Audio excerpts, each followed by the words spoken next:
Normally ACL surgery की cost कितनी रहती है? ये अलग अलग जगह, अलग अलग हॉस्पिटल में अलग अलग क्यों है? ये पेशेंट के द्वारा सबसे कॉमनली पूछे जाने वाला सवालों में से एक है। दोस्तों, मैं doctor Nagendra Prasad, sports injury and arthroscopic surgeon. आज हम बात करेंगे एसीएल सर्जरी के कॉस्ट के वेरिएशंस के बारे में।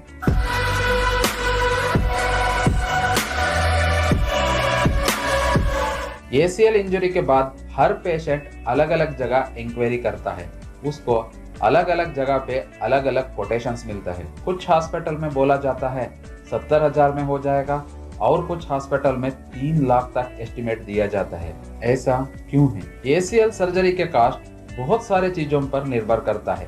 पहला है, आप कौन सी हॉस्पिटल में सर्जरी करवा रहे हैं। ये एक इम्पोर्टेंट फैक्टर है कॉस्ट डिसाइड करने के लिए। गवर्नमेंट हॉस्पिटल में, छोटे नर्सिंग होम में, मल्टी स्पेशलिटी और कॉरपोरेट हॉस्पिटल में सर्जरी की कॉस्ट अलग अलग होती है। जितना ज़्यादा फैसिलिटी दिया जाता है उतना ही कॉस्ट भी बढ़ता जाता है। आप एक छोटे नर्सिंग होम में सर्जरी करवाया तो कॉस्ट कम रहेगा, वही आप एक कॉरपोरेट हॉस्पिटल में करवाया तो कॉस्ट ज़्यादा रहता है। हॉस्पिटल एक छोटा शहर में है तो स्टाफ का सैलरी और मेंटेनेंस का खर्चा कम रहता है। इसके वजह से सर्जरी की कॉस्ट भी कम हो जाता है। वही बड़े शहरों में हॉस्पिटल में सैलरी और मेंटेनेंस का खर्चा ज्यादा रहता है। ये भी सर्जरी की कॉस्ट बढ़ने का एक कारण है। दूसरा है, किस तरह की ऑपरेशन थिएटर में आपकी सर्जरी हो रही है। नॉर्मली ऑर्थोपेडिक सर्जरी के लिए एक मॉड्यूलर ओटी को चुना जाता है। इसमें लेमिनार फ्लो टेक्नोलॉजी का इस्तेमाल होता है। इस ओटी में हेपा फिल्टर्स लगे रहते हैं। इसके वजह से बैक्टीरिया फ्री हवा मिलता है। इन सब कारणों के वजह से मॉड्यूलर ओटी में सर्जरी के बाद इन्फेक्शन का रेट ना के बराबर होता है। ये फैसिलिटी छोटे नर्सिंग होम में नहीं मिलता है। ये भी कॉस्ट में फर्क आने का एक कारण है। तीसरा है इंस्ट्रूमेंट्स और इक्विपमेंट्स। एसीएल सर्जरी में घुटने के अंदर देखने के लिए एक आर्थ्रोस्कोप का इस्तेमाल होता है।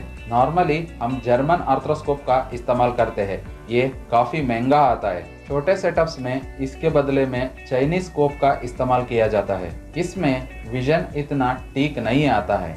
इसके वजह से टनल प्लेसमेंट में गलतियां भी हो सकता है। ये सर्जरी के बाद आपको पूरी रिकवरी ना मिलने का एक प्रमुख कारण है। सर्जरी के समय इस्तेमाल किया जाने वाला कैमरा भी बहुत ही अच्छा क्वालिटी का होना चाहिए। अच्छे कंपनी का कैमरा बहुत महंगा है।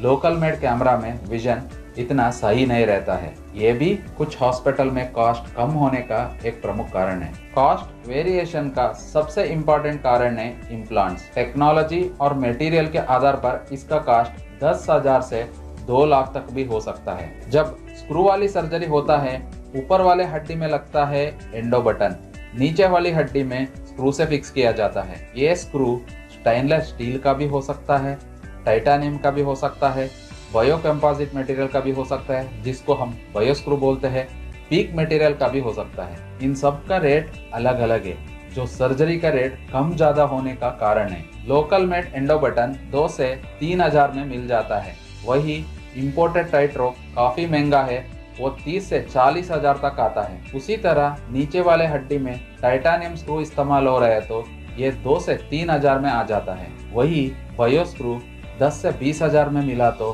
पीक स्क्रू 15 से 20,000 तक आ जाता है। ये भी एक मुख्य कारण है स्क्रू सर्जरी सस्ती होने का, क्योंकि इस सर्जरी की इम्प्लांट्स का कॉस्ट भी कम रहता है। दूसरी सर्जरी है all inside ACL reconstruction with fibre tape internal brace. ये एक बहुत ही एडवांस सर्जरी है और इसका इम्प्लांट्स भी काफी महंगा है। इसमें टनल बनाने के लिए एक स्पेशल फ्लिप कटर का इस्तेमाल होता है। ये एक डिस्पोजेबल इंस्ट्रूमेंट है। एक बार इस्तेमाल करने के बाद फिर से नहीं इस्तेमाल कर सकते हैं। इसका कॉस्ट 30 से 40,000 के आसपास है। ऊपर वाले हड्डी में ग्राफ्ट फिक्स करने के लिए एक एडजस्टेबल टाइट रोप का इस्तेमाल करते हैं। ये एक बहुत ही advanced auto adjustable tight rope है। इसके मदद से एसीएल ग्राफ्ट को प्रॉपर टेंशनिंग कर सकते हैं। ये भी 30 से 40,000 के आसपास आता है। नीचे वाले हड्डी में फिक्सेशन टाइट रोप लूप और एबीएस बटन से फिक्स किया जाता है। टाइट रोप लूप का कॉस्ट 18 से 20,000 तक होता है और ABS बटन का कास्ट 12,000 तक रहता है। इसके अलावा ग्राफ्ट के साथ एक फाइबर टेप का ब्रेसिंग किया जाता है। इसको बोन के साथ सिविल लॉक के मदद से फिक्स किया जाता है। इन दोनों का कास्ट 40,000 तक रहता है। कभी कभी ACL टीयर के साथ मेनिस्कस टीयर भी पाया जाता है। हमेशा हम रेकमेंड करते हैं मेनिस्कस टीयर को रिपेयर करना चाहिए। इसको काट कर नहीं निकालना चाहिए। इस सिचुएशन में मेनिस्कस रिपेयर का कास्ट भी इसके साथ ऐड हो जाता है। इन सब कारणों की वजह से आपको अलग अलग जगह अलग अलग कोटेशंस मिलता है। जब आप बेस्ट हॉस्पिटल, बेस्ट सर्जन और बेस्ट इम्प्लांट्स चुनते हैं, कॉस्ट भी बढ़ जाता है। वही आप छोटे नर्सिंग होम में सर्जरी करवाया और इम्प्लांट्स में थोड़ा कॉम्प्रोमाइज किया तो सर्जरी का कॉस्ट भी कम रहता है। ACL सर्जरी के कॉस्ट के बारे में और जानकारी चाहिए तो नीचे दिए हुए नंबर पे अपना MRI भेजकर फ्री एक्सपर्ट ओपिनियन ले सकते हैं। धन्यवाद।